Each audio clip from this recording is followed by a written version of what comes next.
তো নমস্কার, আপনাদের প্রত্যেককে আমার দ্বিতীয় ভিডিওতে আরও স্বাগত জানাই।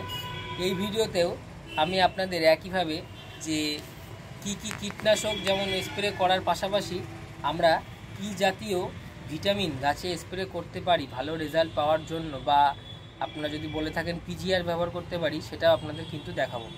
তো আজকে আমি আপনাদের সামনে যে প্রোডাক্টটা নিয়ে এসেছি এটা হচ্ছে প্ল্যানোফিক্স। এটা সকলেরই আপনাদের চেনা।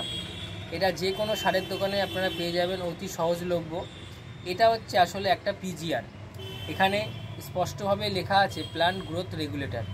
এর যে মূল উপাদানে আমরা এবার আসি, এর কোম্পানির যে মূল কম্পোজিশন আছে সেটা হচ্ছে বা উপাদান আছে যে অ্যালফা ন্যাপথাইল অ্যাসিটিক অ্যাসিড।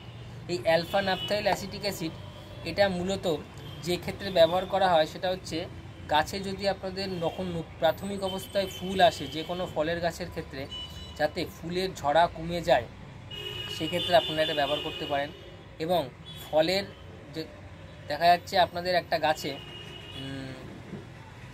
ধরুন আমি বলি আপনাদের একটা এক্সাম্পল দিয়ে, যে জামরুল গাছের ক্ষেত্রে দেখা যায় যে যখন ফুল আসে তার 100-এর মধ্যে 80 to 90% ফুলই কিন্তু ঝরে যায়, মাত্র 10% হয়তো ফলে পরিণত হয়। এবার যখন গাছে সবে ফুল ছাড়তে শুরু করবে সেই মুহূর্তে আপনারা এই প্ল্যানোফিক্সটা ইউজ করতে পারেন। এতে খুব ভালো রেজাল্ট পাবেন। দেখা যাবে যে আপনাদের এই ফুলে এটা স্প্রে করার ফলে হয়তো আপনাদের 100 ভাগের মধ্যে 80 ভাগ ফুল যেখানে আগে ঝরে যেত সেখানে হয়তো 60 ভাগ ফুল ঝরে যাবে। 40% কিন্তু আপনারা ফলে পরিণত করতে পারবেন। যখন ফুল আসার আগের মুহূর্তে সবে মাত্র কড়ি ছাড়া শুরু হয় সেই মুহূর্তে আপনারা স্প্রে করতে পারেন। আর যখন ফুলের কড়ি ফুটতে আরম্ভ করবে তখন কিন্তু স্প্রে করা যাবে না।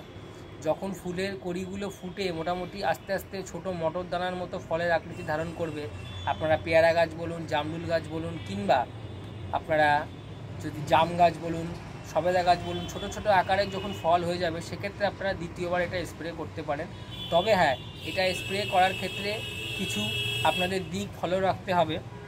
সেটা হচ্ছে এটা কিন্তু কখনোই বেশি মাত্রায় ব্যবহার করা যাবে না।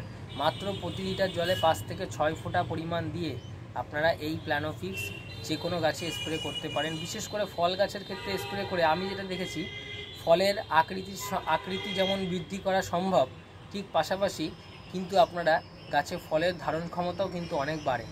বিশেষ করে জামরুল গাছ, পেয়ারা গাছ কিংবা সবেদা গাছ, এই জাতীয় যে সমস্ত গাছ, এই ক্ষেত্রে স্প্রে করে আপনারা দেখতে পারেন খুব ভালো রেজাল্ট আসবে।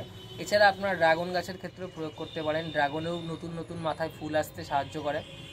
আর খুব ভালো একটা রেজাল্ট আমি আপনাদের বলবো, মোটামুটিভাবে মাসে একবার যদি এটা স্প্রে করেন নিয়মিতভাবে, তাহলে কিন্তু আপনাদের যে কোনো গাছের ক্ষেত্রে ভালো রেজাল্ট আপনারা পাবেন, ভালো ফুল আসবে এবং ভালো ফল আশা করি হবে।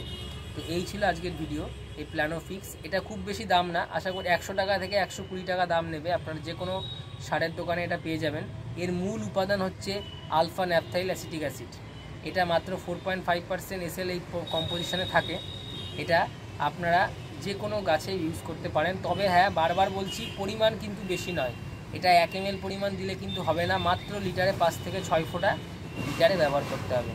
এবার আপনাদের যদি 15 লিটার জল লাগে তাহলে 5 ফোঁটা × 15 সেইভাবে করে নেবেন।